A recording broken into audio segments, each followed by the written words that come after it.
Qu'il s'agisse d'un petit ou d'un grand toit, d'un toit en pente ou d'un toit plat, ils sont tous soumis aux mêmes intempéries.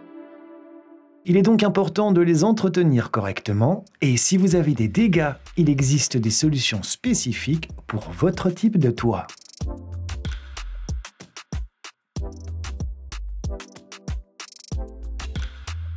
Les toits plats sont généralement construits en EPDM ou en bitume. Ces deux matériaux sont durables et nécessitent peu d'entretien.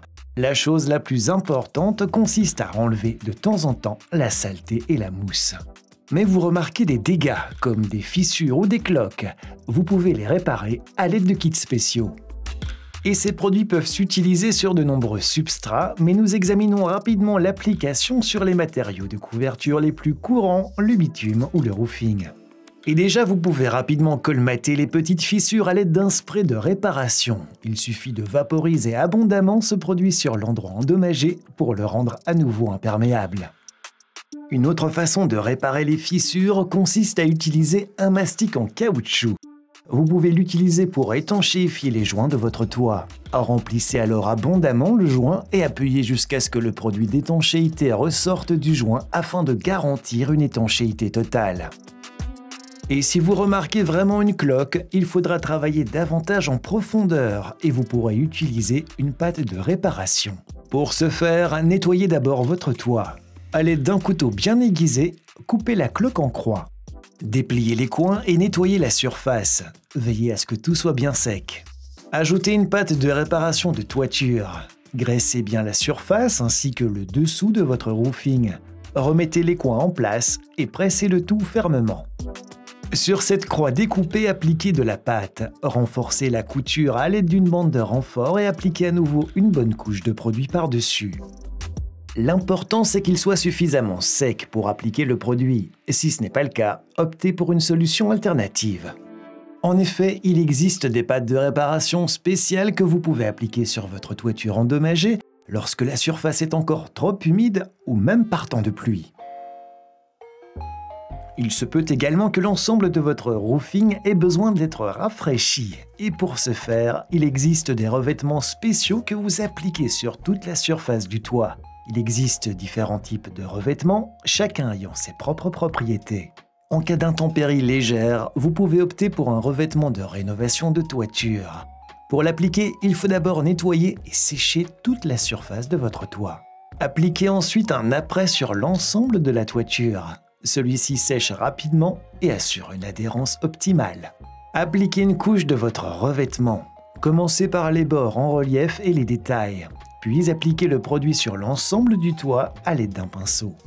Une fois la première couche sèche, appliquez une deuxième couche perpendiculairement à la première. Et pour protéger votre toit des UV, étalez des gravillons d'ardoise si nécessaire. La couche de revêtement est à base d'eau et peut être utilisée sur des surfaces légèrement humides. Une seconde option consiste à appliquer un revêtement imperméable élastique en caoutchouc. L'élasticité de ce revêtement permet aux petits dégâts de se réparer d'eux-mêmes. Une dernière option, c'est un revêtement en caoutchouc universel et élastique.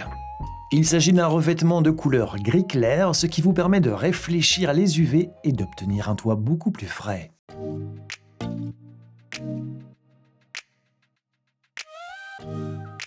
Vous souhaitez rénover votre toiture de suite ou vous avez un nouveau toit plat. Dans ce cas, vous pouvez le recouvrir vous-même. Vous avez alors le choix entre deux matériaux, le PDM ou le roofing. Les toitures en bitume sont plus difficiles à installer à moins que vous n'optiez pour des rouleaux de toiture autocollants. Et l'installation est alors très simple si vous suivez les bonnes étapes. Tout d'abord, déterminez la hauteur de votre isolation sur votre toit plat. Vaporisez ensuite votre support avec un spray activateur. Commencez par le point le plus bas de votre toit et vaporisez-le en bande. Attendez qu'il soit sec à la main. Sortez votre pare-vapeur et coupez-le à la bonne taille. Refaites-le juste au-dessus de l'endroit où se trouvera votre couche d'isolation. Commencez par le point le plus bas de votre toit. Roulez la bande coupée jusqu'à la moitié et découpez le film protecteur.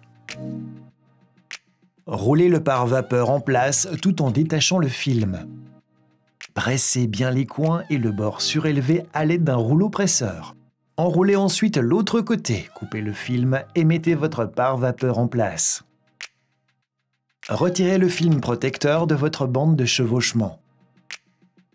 Déroulez la bande suivante.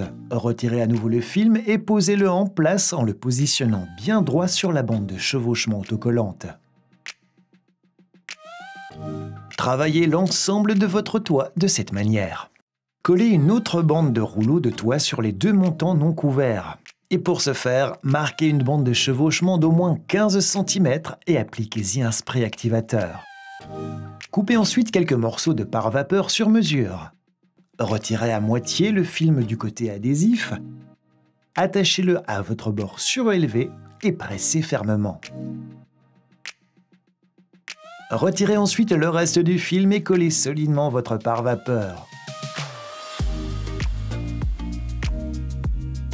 Maintenant, enroulez à nouveau bien les coins et les bords relevés pour éviter les bulles d'air.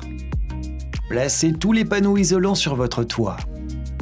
Appliquez à nouveau le spray activateur et attendez qu'il soit sec au toucher. Préparez la sous-couche de votre roofing. Coupez d'abord votre bande à moitié de largeur, collez ensuite. Procédez de la même manière que pour le pare-vapeur. Commencez par le point le plus bas de votre toit, enroulez une moitié de votre bande, retirez le film et collez. Faites ensuite l'autre côté du rouleau. Retirez le film de la bande de recouvrement autocollante et placez votre prochain rouleau dessus. Retirez le film, placez votre couche de base et repassez bien les coutures. Vaporisez maintenant vos bords surélevés avec l'activateur. Prévoyez un chevauchement de 10 cm. Coupez vos bandes sur mesure. Retirez le film morceau par morceau et placez la couche de base en appuyant fermement à chaque fois. Prévoyez une ouverture pour l'évacuation de votre eau. Marquez où ira la forme de votre évacuation. Appliquez du mastic toiture sur cette surface et placez votre tuyau. Fixez la plaque d'aluminium avec une vis, puis appuyez fermement sur la toiture à recouvrement. Le mastic doit également sortir des coutures ici pour assurer une étanchéité suffisante. Vissez ensuite les profilés des bordures du toit.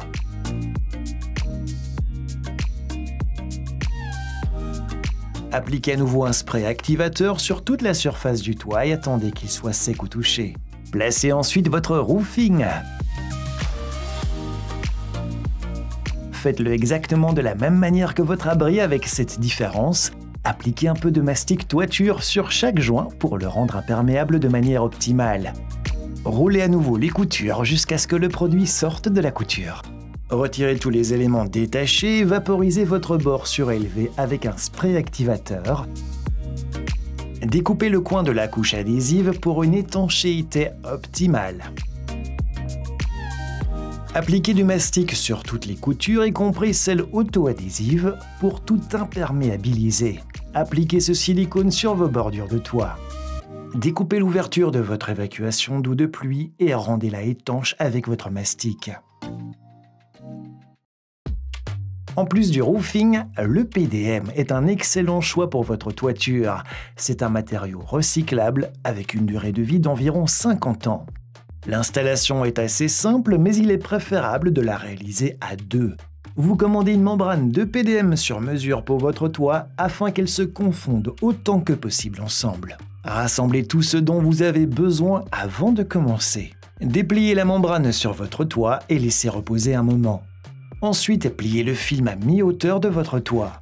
Étalez l'adhésif de surface uniformément sur la partie exposée de votre toit. Restez à moins de 15 cm du bord. Utilisez un rouleau à peinture pour répartir la colle uniformément. Maintenant, remettez la membrane. Essayez d'éviter les plis autant que possible. Pliez maintenant le film de l'autre côté et collez également cette surface.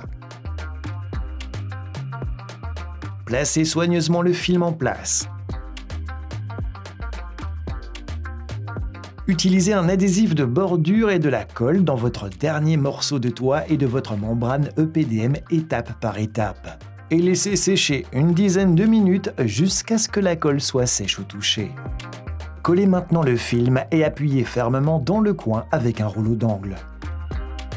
Collez maintenant le bord relevé et votre EPDM. Placez le film avec précaution pour éviter les plis et appuyez fermement.